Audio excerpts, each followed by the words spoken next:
Did I have a dream, or did you hatch more chickens? They're in the incubator. Oh, they're coming. They're on their way. Yes, they are. Wait, so how many? I mean, I guess you won't know till they hatch. We have 9.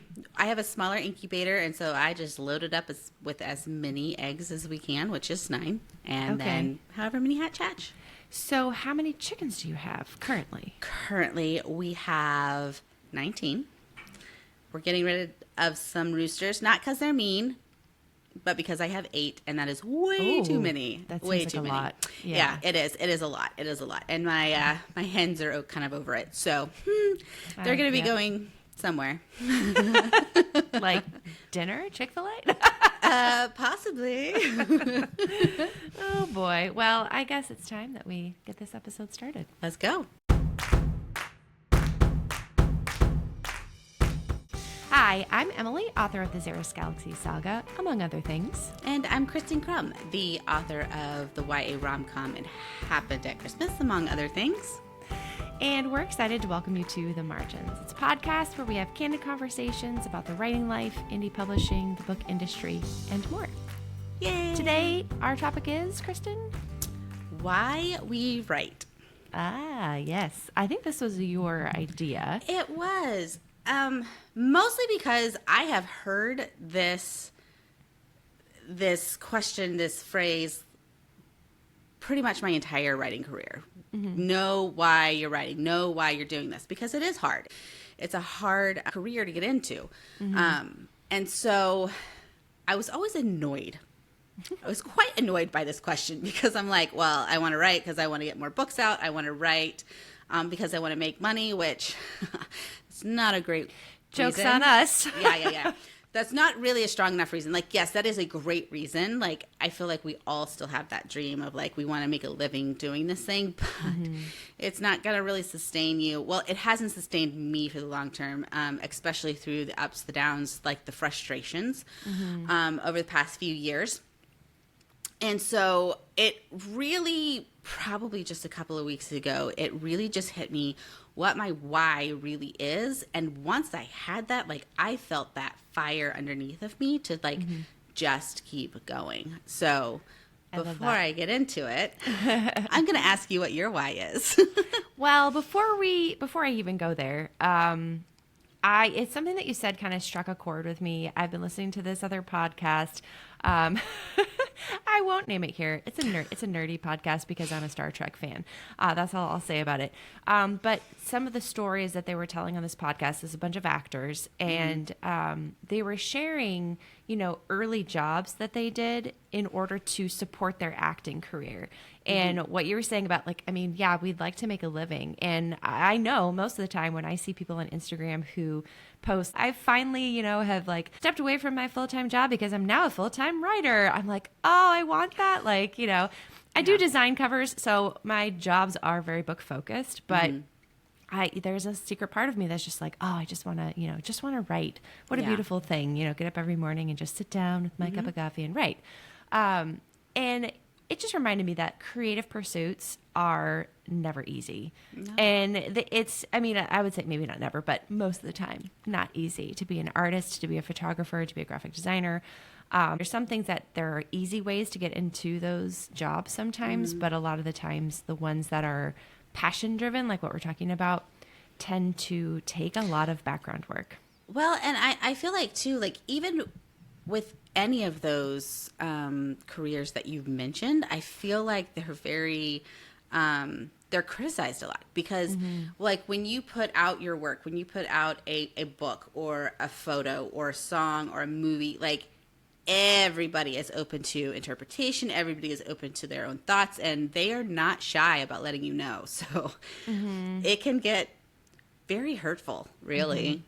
Which brings us back really well to, like, why knowing your why is really helpful. Yeah.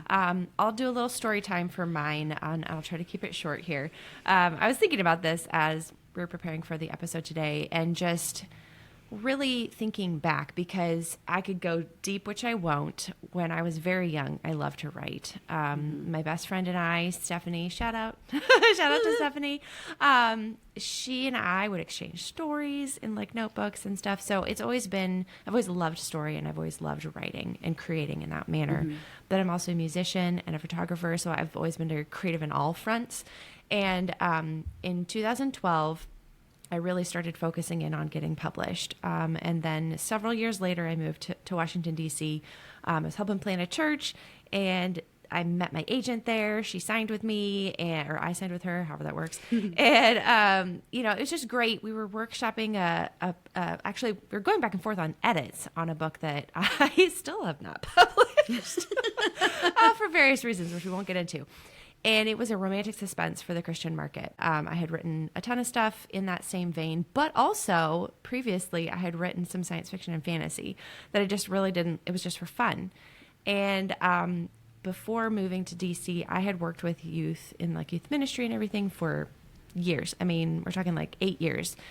And in that time, like just when I moved to DC, I started reading a ton of YA. So this is like, I guess it'd be 2013, 14, somewhere in there. So this is like old school YA. We're talking Hunger Games, Divergent. I read the Red Rising series, which is behind me on my bookshelf up here.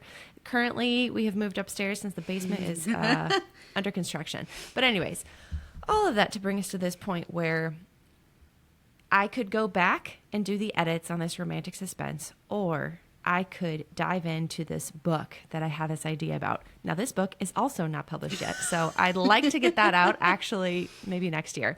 And it was a young adult time travel between World War II and current day. And it's a trilogy, and like I have plans for this trilogy. Oh man, like I already know what I want to happen to an extent. And I loved writing that book, and it clicked. And so I remember being at Union Station, because I took a lot of walks because I didn't have a lot of money. And so you just enjoy the free things in life in DC. Yep. And I felt so clearly that the Lord called me to write young adult fiction in the general market. And I mean, this is not necessarily a Christian podcast or whatever, but we're Christians. And so that's a big part of my why, is that I felt as if this is something I had to do, wanted to do, but had to do it. And so to kind of distill that into like the kernel that I hold on to, I want to create great books that are fun and exciting. They might have some hard times. They will have some hard times. There's going to be some twists and turns. There's always going to be romance of some kind because I can't help myself. But those books will always uplift good things. They're always going to be, have no language, have no spice. And they're going to be safe for teens to read. And honestly, so are my adult books, because they might have they might have the age range. And so you don't want your teens to read them. Totally get that. But everything in what I write will be safe in a sense, dare I say it that way. So to me, that's my why. And there's nothing that fires me up more than thinking about getting those books out to readers, because it also means I get to do stuff that I love. And that to me, chef's kiss. Yeah. So what about you, Christen? Tell us your why, which I bet it's going to sound similar. Yeah, it is very similar. And really, I feel like my why is kind of twofold. So as authors these days, I feel like we have the frustrations of both AI and being replaced by AI, or trying to skirt that line of like, how much AI can I use before it's not ethical anymore, blah, blah, blah. So that's one side of the coin. And the other side of the coin, as young adult authors, and I have teens, I work with teens, is the frustration of lumping all teens into like one big group of, they're seeing it anyway, this is the way they talk, this is the way they act. No, not all teens want to read super spicy or stuff that has a lot of language. And so twofold. The first half that kind of goes along with my frustrations with AI is that as a Jesus lover, when I write, I see myself as creating with my creator. And that's not an original idea. I actually think it was Alan Arnold, like way back in 2015. I don't even know if he realized that he said it in his talk that he was giving. I think it was applauding. I don't even remember what the speech was on. But I heard that nugget, and it just like, I've held on to it for all of these years. When I am writing, I am creating with my creator. And so that is one side of the coin. And that's why when, we have all of these like, oh, you could use AI for this process or this process, it could curb down on, the plotting or the outlining. But I don't want to, because I feel like it's a sweet spot when you're stuck. And it's so easy that you could just get on and be like, oh, well, the computer can like figure this out for me. But it's a sweet spot of like, when you figure it out on your own, when you're talking to other humans, and then it just like is implanted in your brain and you're like, oh, there it is. And so you're that's letting the hard be hard. Yes. And there's nothing wrong with that. And I feel like we grow through that. So that is one side of the coin. And then the other side of the coin is just, with all of the content that is being put into the young adult books and is like being downloaded into, teens' brains. Some of these are great books. They're great books, and then they have this in it. And it's like, well, now, my teen doesn't want to read it, or my teen doesn't want to have to like worry about she's going to come across something, And so I am not a very controversial person, and I feel like it could get very controversial if you take it to the socials. Or even if you're outspoken, even me saying something on this podcast could be seen as controversial, and I don't like controversy. I just don't. I hide from it.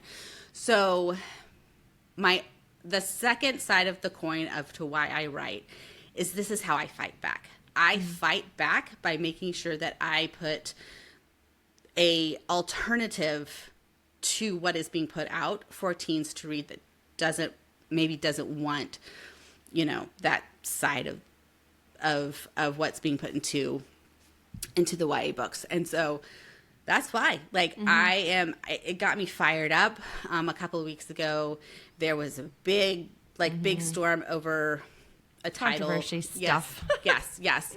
And it was just like, oh, right. This is why I write. This is how I fight back. This is how I make sure that, this teen in my youth group does not have to worry about picking up a book that she wants to read that has a great romance in it, but then all of a sudden, holy cow, I was not prepared for that. So that's my why. I love it. And I think ultimately that's going to make us better writers, knowing why we're motivated to do this. And like you were saying, it does tend to kind of push us, because when all that stuff came out, which again, we're not really rehashing it here because it doesn't really matter. No. What's been said there's been a lot of that's been said. I don't. But I think the good thing is that it reminds us that, we need a lighter fire under ourselves. And we just need to get more books out. And that's the main thing. And honestly, this flows really well into today's question from a listener. Well, it's not exactly from a listener. It is from my Instagram page, but I felt like it was a good question that we could answer here really quickly, that connects to what we're talking about. I'm not going to name the person because they didn't ask us specifically, but this is a great question. And they say, my question is, how do we differentiate? And that is between like non-spicy YA versus spicy YA. So how do we differentiate without just slapping a clean romance label on the book? I don't want my trilogy to be limited to a list for only 13-year-olds, but I'm writing it for my young teen who loves it so far. And to me, when I brought this to Christen, I said, you know what? To me, this is a marketing problem or a marketing solution. It's in how you market it. And I used the example when I responded to this person online. I said that whenever I talk about my trilogy, I almost always say it's a no spice YA science fantasy. So I'm getting all of it out there right at the beginning. And then sometimes I'll follow it up with, I usually say it's good for 13 plus. And I will sometimes caveat that and say, like, the characters are a little older. So I think it's in how you market it, how your copy is read, like the things that you add in your Amazon listing. I think all of that is great. I kind of say maybe don't even say anything about it being no spice or clean, and just kind of lean into everything else. And I feel like who you are as a person and what you also have written in the past. I think that'll come through. And I'm too, people aren't shy. People aren't shy about asking, like, hey, is this clean? Hey, does this have any spice? And then that's when you can kind of explain.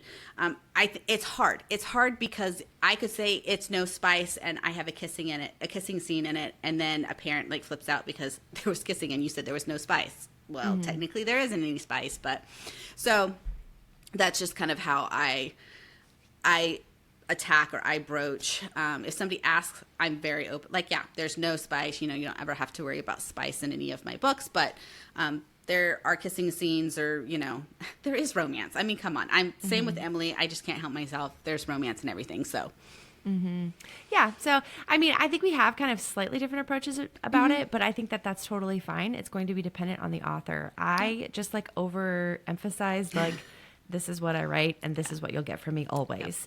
But there's also, I think if you follow up with that person, like you go to Christen's Instagram page, like you're going to see it and it's just going to translate. Like, So lastly, I think we have a pub tip that Christen is bringing to us. It's not a pub tip per se, but I really feel like this is a really good reminder. I've heard it before. It's a quote by V.E. Schwab. I've heard it before, but it kind of circled back through my Instagram, TikTok feed this week, and it said, some days are typing days, some days are thinking days, both days are writing days. And so I think that is a very good reminder for somebody who might have like this audacious word count goals every single day, and maybe you don't get it to it because you spent most of your time thinking or brainstorming. Both days were writing days, whether you have a big amount of word count or no word count. So I think that's so helpful, and a lot of the times, like, I'll just be like looking out the window or taking a walk, and it might feel not as productive as writing those words, but both things are crucial. Yeah, absolutely. Yeah. Well, we guess we'll see you guys back here next week. Yeah, we can't wait. Oh, and if you haven't already, make sure that you subscribe. We always forget. Subscribe on YouTube if you're watching us there. Give us a follow on Instagram. We're at the Margins Writing. We're also on Substack. Kristen's been doing some fun stuff over there. Yes. And then if you are on YouTube or over when we post a video on Instagram, tell us your why. If you're a writer, what is it that motivates you to write? We would love to hear that. Yes, that's great. So until next week's, guys. Bye. Bye.